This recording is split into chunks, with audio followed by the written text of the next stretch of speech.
इधर देखो बेटा, सबसे पहले आज हम जो पढ़ने जा रहे हैं वो टॉपिक है नर्नस्ट समीकरण। ठीक है, तो सबसे पहले नर्नस्ट ने समीकरण किसके लिए दिया, पहले अपन ये देखें। तो इसके पहले आपने सेल पढ़ा है जिसको बोलते हैं विद्युत रासायनिक सेल। हाँ सर, पढ़ा है हमने विद्युत रासायनिक सेल। विद्युत रासायनिक सेल में हमने ये पढ़ा था सर, ये कोई पात्र होता है, दो अलग अलग पात्र होते हैं। गैल्वेनिक सेल पढ़ा है आपने, जिनमें अलग अलग विलयन भरे होते हैं सर। इस तरह का विलयन भरा होता है सर, एक में भरा होता है ZnSO4, एक में भरा होता है CuSO4, zinc sulphate, copper sulphate. एक में होता है सर कॉपर की छड़, एक में होती है जिंक की छड़। ये करती है सर एनोड का काम, ये करती है सर कैथोड का काम।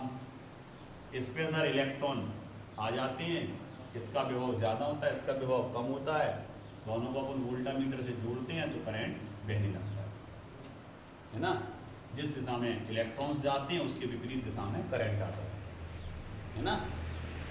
ये अपन ने पढ़ा है। अगर अपन बात करें इसके विभव की, तो इस पे जो विभव उत्पन्न होगा, इलेक्ट्रोड पे जो विभव उत्पन्न होगा, उस इलेक्ट्रोड विभव को बोलेंगे एनोड का इलेक्ट्रोड विभव, और इस पे जो विभव उत्पन्न होगा उसको बोलेंगे कैथोड का इलेक्ट्रोड विभव। और दोनों के इलेक्ट्रोड विभव को अगर हम घटा दें, कैथोड में से किसको घटा दें बेटा, एनोड को, तो निकल आता है अपने सेल का इलेक्ट्रोड विभव। इस सेल का विभव, सेल का विभव के लिए आपको दोनों इलेक्ट्रोडों के विभव का अंतर लेना पड़ता है, घटाना पड़ता है, तब सेल का विभव निकल के आता है। लेकिन वैज्ञानिकों ने ये देखा कि इसके बीच जो सेल पे जो विभव उत्पन्न हो रहा है, इस पूरे सेल पे जो विभव उत्पन्न हो रहा वो इतना कम है कि वोल्टामीटर का कांटे नहीं उठ रहा। वोल्टामीटर कैलकुलेट ही नहीं कर पा रहा, इतना कम विभव है। 0.76 वोल्ट, 1 वोल्ट भी करंट नहीं है, क्या उठेगा वोल्टामीटर। आ गया समझ में। तो मान लें कि इसके इलेक्ट्रोड विभव को कैसे अपन घटाएं या बढ़ा सकते हैं। इसके लिए वैज्ञानिकों ने समय समय पर प्रयोग किए। क्या क्या प्रयोग किए, उनने कहा इसमें आयनों की सांद्रता बढ़ा दो। जैसे Zn डाई पॉजिटिव आयन है, SO4 डाई नेगेटिव आयन, हो सकता है अगर आयनों की सांद्रता बढ़ा दें तो विभव ज्यादा उत्पन्न हो जाए। तो आयनों की सांद्रता बढ़ा के देखा। ताप बढ़ा दो, ताप पाकर ये जल्दी जल्दी आयन किस पे पहुंचेंगे, इलेक्ट्रोड पे, और हो सकता विभव बढ़ जाए। तो ताप बढ़ा के देखा, विलयन की सांद्रता या आयनों की सांद्रता बढ़ा के देखा कि विभव पे क्या प्रभाव पड़ रहा, और फिर उसी के लिए उसी से संबंधित नियम किसने दिया, जिसको हम बोलते हैं नर्नस्ट का क्या समीकरण दिया सर इनने। पहले तो नर्नस्ट के बारे में थोड़ा बताएं। एक ऐसा समीकरण जो कि विद्युत अपघट्ट की सांद्रता का, जो कि विद्युत अपघट्ट की सांद्रता का उसके इलेक्ट्रोड विभव पर या ताप का उसके इलेक्ट्रोड विभव पर क्या प्रभाव पड़ता है, उससे संबंधित समीकरण किसने दिया, नर्नस्ट ने, जिसको हम बोलते हैं नर्नस्ट का समीकरण। अब क्या कह रहा वो, उसने जो समीकरण दिया, उस समीकरण उसने दिया था ई सेल, किसी भी सेल का सर इलेक्ट्रोड विभव उस सेल के मानक परिस्थितियों में इलेक्ट्रोड विभव, मानक परिस्थिति कौन सी होती सर, 25 डिग्री सी ताप होना चाहिए। केल्विन में देखें तो 298 केल्विन।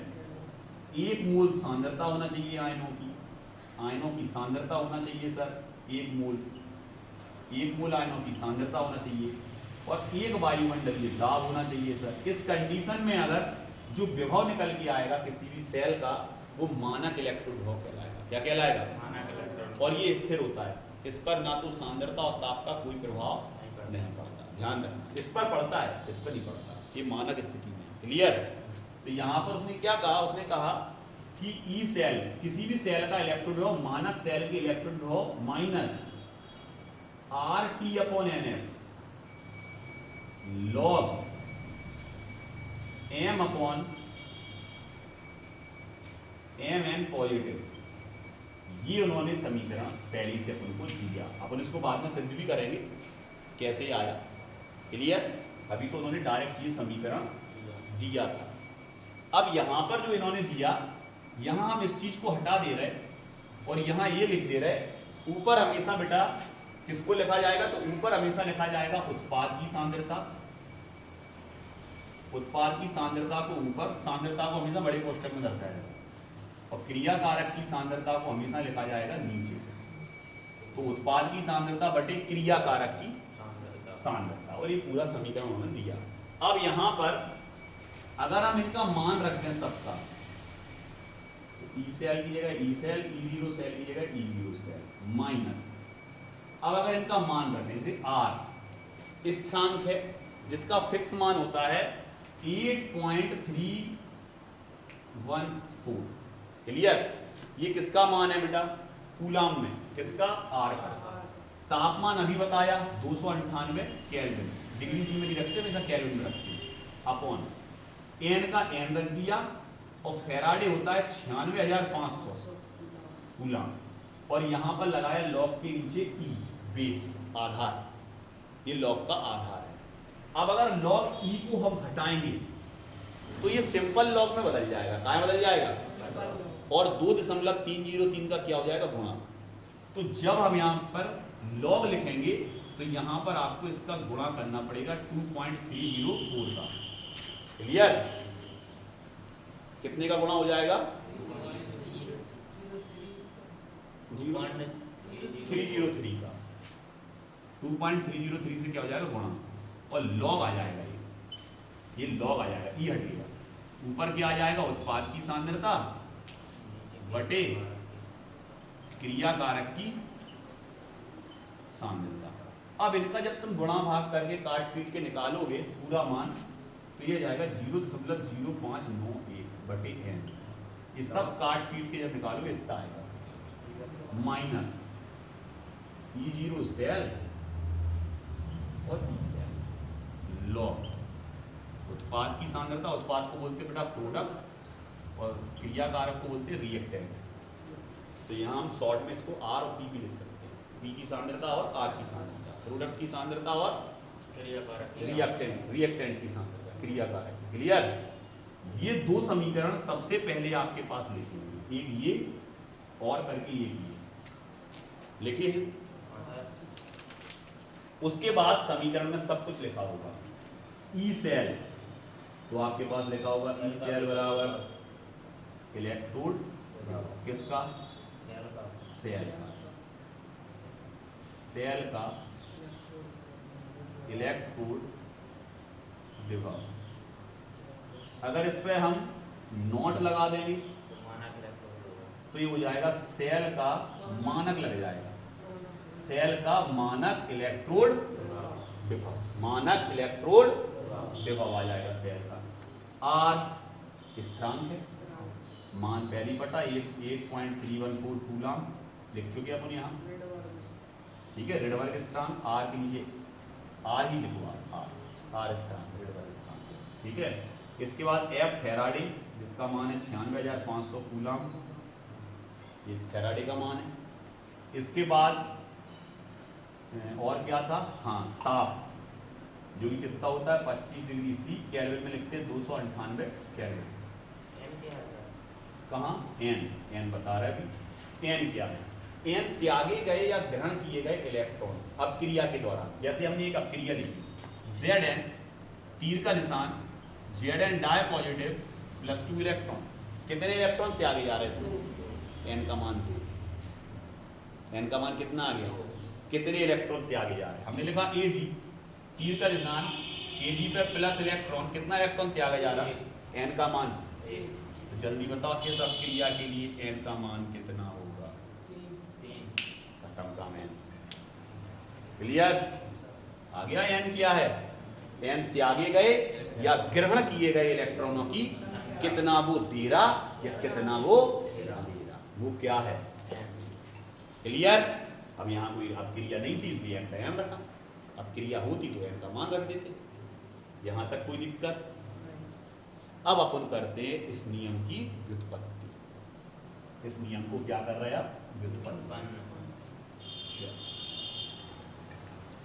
अब यहां देखो बेटा, माना कि कोई रासायनिक अपक्रिया निम्न प्रकार हो रही है। माना कि कोई रासायनिक क्रिया निम्न प्रकार हो रही है। कोई रासायनिक अपक्रिया बेटा निम्न प्रकार हो रही है। मान लें कि अपने पास एक एम है, कोई भी धातु है, एम माने मेटल, कोई भी धातु है जिस पर एन प्लस है, मतलब कितने भी आयन हो सकते हैं, एन का मान 1 2 3 4 5 कुछ भी, इतने ही इसने इलेक्ट्रॉन ग्रहण कर लिए, तो ये बन जाएगा एम। अब ये तो होगा जलीय विलयन में एक्वस, और ये होगा सॉलिड, सॉलिड में बदल गई। क्रिया कौन सी हुई? अपचयन। देखो इलेक्ट्रॉन ले लिए, क्रिया कौन सी हुई? बोले तो रिडक्शन, रिडक्शन हुई, अपचयन हुई। क्लियर? इस अपक्रिया के लिए अगर हम मुक्त ऊर्जा परिवर्तन देखें, मुक्त ऊर्जा क्या देख रहे हैं बेटा? परिवर्तन देख रहे हैं इसके लिए। तो बात अगर आप मुक्त ऊर्जा परिवर्तन की देखें तो मुक्त ऊर्जा परिवर्तन के लिए सूत्र होता है आपका डेल जी बराबर डेल जी जीरो, मतलब ये मुक्त ऊर्जा परिवर्तन, ये मानक मुक्त ऊर्जा परिवर्तन, वही जैसे मानक इलेक्ट्रॉन ड्रॉप, ठीक है। प्लस में क्या आ जाएगा आपका? आर टी, आर स्थिरांक, टी ताप, वही लॉग वही का वही, क्यूसी। ये क्यूसी क्या है सर? क्यूसी है आपका साम्य स्थिरांक। क्या है बेटा?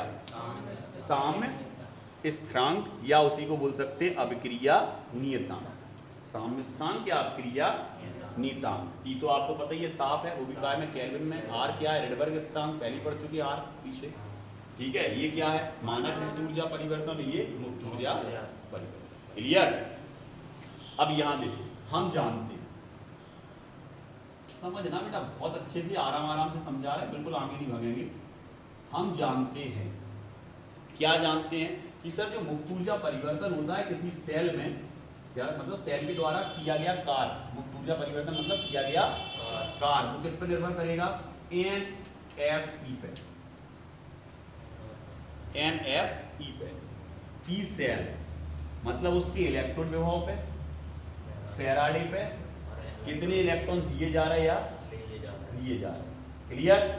चूंकि सेल जब काम करेगा तो उसकी ऊर्जा में कमी आएगी, इसलिए जो मुक्त ऊर्जा परिवर्तन का मान होगा वो प्लस में नहीं होगा, माइनस में होगा। तो यहाँ पर मुक्त ऊर्जा परिवर्तन का मान माइनस में है, एन यहाँ इलेक्ट्रॉनों की संख्या है, एफ फैराडे है, और ई सेल इलेक्ट्रॉन का विभव है। क्लियर? इसको दे दिया हमने समीकरण नंबर पहले 1, इसको दे दिया समीकरण नंबर 2। अब ये अगर मानक स्थिति में लोगे तो क्या आ जाएगा? बिल्कुल सही सर, जो ही हो जाए जो होगा समीकरण नंबर 3। और सर 2 और 3 के मान अपन 1 में रख सकते, बिल्कुल रख सकते सर। दिख रहा हो? अच्छा दिख रहा हो? तो अपन क्या लिख देंगे?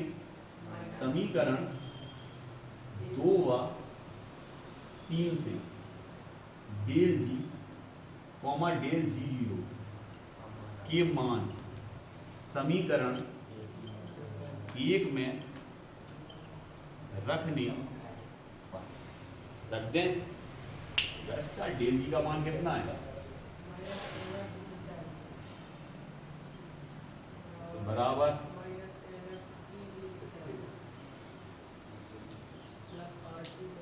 प्लस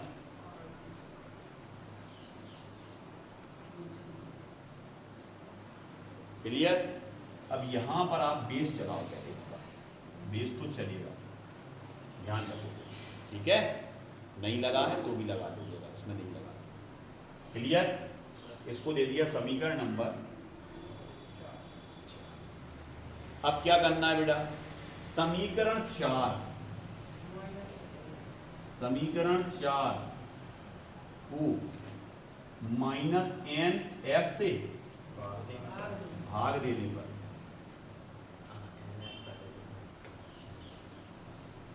भाग देने पर क्या हो जाएगा? पहले सर समीकरण लिख लो आप, ये वाला उसमें दिख रहा पूरा नीचे तक, यहाँ तक देखो उंगली रखे हो, इसमें नहीं दिख रहा, नहीं दिख रहा, केवल यहीं तक दिख रहा। ठीक है, तो ऊपर लिख दिए, ठीक है। यहाँ तक तो पूरा आ गया ना समझ में अच्छे से।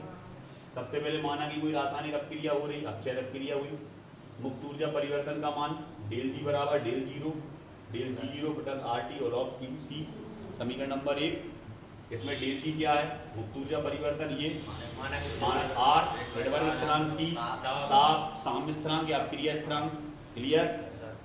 ये बराबर ये होता, ये बराबर ये होता। सर केवल नोट का अंतर है, सेम दोनों समीकरण, दोनों एक से, दोनों का मान कहाँ पटक दिया इसमें, समीकरण बनेगा ये। क्लियर? इधर देखो, इसको उठा लो, minus n F E cell बराबर minus n F E zero cell plus R T log का base e Q c. Clear? साम्य स्थिरांक या अपक्रिया स्थिरांक, इसको भाग देना है तीनों में, माइनस एन एफ से, तो कट गए, माइनस एन एफ से कट गए, माइनस एन एफ से कट गए। क्लियर? देखो वही डेरिवेशन निकल गया जो तुमने उधर सिद्ध करो। ई सेल बराबर E not cell plus R T upon minus, देखो माइनस और प्लस क्या हो जाएगा, minus. Clear? Minus n F QC, इसको आप आगे पहले डायरेक्ट लिख चुके, लिखा था आपने डायरेक्ट इसको, अब आपने इसको क्या कर दिया, सिद्ध कर दिया। क्लियर? आ गया अच्छे से यहाँ तक? कोई दिक्कत? कोई दिक्कत नहीं। अब अपन क्या करेंगे, अब एक काम करेंगे सर, अपन क्या करेंगे, इसको दे दिया समीकरण नंबर 5 था 6 था, वो 5 था नहीं, अगर नहीं दिया हो तो अपने हिसाब से दे लेना, अगर उसको 5 दिया हो तो इसको 6 दे लेना, उसको 4 दिया, जो भी देना हो तो अपने हिसाब से दे सकते हैं। ठीक है? अब इधर देखो बेटा, जो साम्य अवस्था जो होती है, इधर देखो बेटा, अब QC का मान किसके बराबर होता है, तो QC का मान बराबर होता है KC के, और KC किसके बराबर होता है, उत्पाद की सांद्रता बटे क्रिया कारक की साम्य अवस्था के समय। किस समय? साम्य अवस्था के समय। आ गया समझ में? तो ये मान आप QC की जगह रख सकते जी, बिल्कुल रख सकते सर। तो ये समीकरण हमारा क्या बोलेगा, पहले आप इसको ऐसे बना लो, ई सेल बराबर E not cell minus R T upon n F log e, अभी ई चल रहा, बेस चल रहा, हटाएंगे तो 2.303 से क्या करना पड़ेगा, ऊपर किसकी सांद्रता और नीचे। क्लियर? इनके मान सब पता है, रख सकते, इनके मान रखोगे तो क्या आ जाएगा, ई सेल बराबर E not cell minus are का मान, तापमान लॉग हटा दिया, 2.303 से क्या हो गया, 96,500 कूलम। क्लियर? एन गुणा, काटोगे सबको कितना आएगा, 0.0591 बटे एन माइनस ई जीरो सेल इधर लॉग ये हो गया। अब क्या आ जाएगा, उत्पाद बटे क्रिया, और ये यहाँ आ जाएगा लॉग उत्पाद बटे क्रिया। क्लियर? और इसी को लिख सकते हैं आप पी की सांद्रता बटे आर। यहाँ तक कोई दिक्कत नहीं है सर, इसको समीकरण 6 देना हो, 7 देना हो, जो भी देना हो आप अपने हिसाब से दे सकते हो। क्लियर? यहाँ तक किसी को कोई दिक्कत नहीं। अब इसको अपन हटा रहे और अलग अलग अपक्रियाओं के लिए अब नग्न समीकरण निकालना सीख रहे। पेपर में आ गया, क्या आ गया, पेपर में ये आ गया। पेपर में आ गया बेटा तुम्हारे Mn positive plus n electron, तीर का निशान m, सॉलिड एक्वस, और इसके लिए ये कौन सी अपक्रिया है सर? ये है अपचयन अपक्रिया। और वो कह रहा है इस अपचयन अपक्रिया के लिए नरनस्ट समीकरण किस प्रकार लिखा जाएगा? हाँ पूछेगा वो, ऑक्सीकरण अपक्रिया के लिए या अपचयन कैसे लिखोगे? तो आप कहोगे सर इसके लिए हमें आता है इक्वेशन लिखना। क्या लिखोगे सर? ये तो हमारा है उत्पाद P, और जो है हमारा क्रिया कारक R है। पहचान लो अपन रिएक्शन में। कैसे लिखोगे? ई सेल बराबर माइनस RT अपॉन, और हम तो कह रहे थे लिखो ही नहीं, तो जो लिखो CO। बस खत्म काम। हर बार जो लिखो 0.0591 बड़े हैं, काय को R काय को T, कब काट पीट के निकाल लो। फिर यहाँ क्या लिखूं? लॉ। ई नहीं हटेगा, ई हट गया, तभी तो ये आया था 2.303। अच्छा भूल गए। ऊपर क्या आएगा? प्रोडक्ट। प्रोडक्ट क्या है? M, कैसी? सॉलिड। बड़े नीचे क्या आएगा? Mn पॉजिटिव, कैसा? एक्वस। अब याद रखोगे कोई भी मेटल की सांद्रता अगर सॉलिड स्थिति में है तो उसका मान हमेशा कितना होता है? तो अगर पेपर में ऐसा लिखो मिल जाए तो गलत मत समझियो, क्योंकि शुद्ध ठोस धातु की सांद्रता हमेशा कितनी होती है? तो अगर एक लिख दिया तो भी सही, और जो लिखोगे तो भी सही। क्लियर? आ गया समझ में? क्लियर?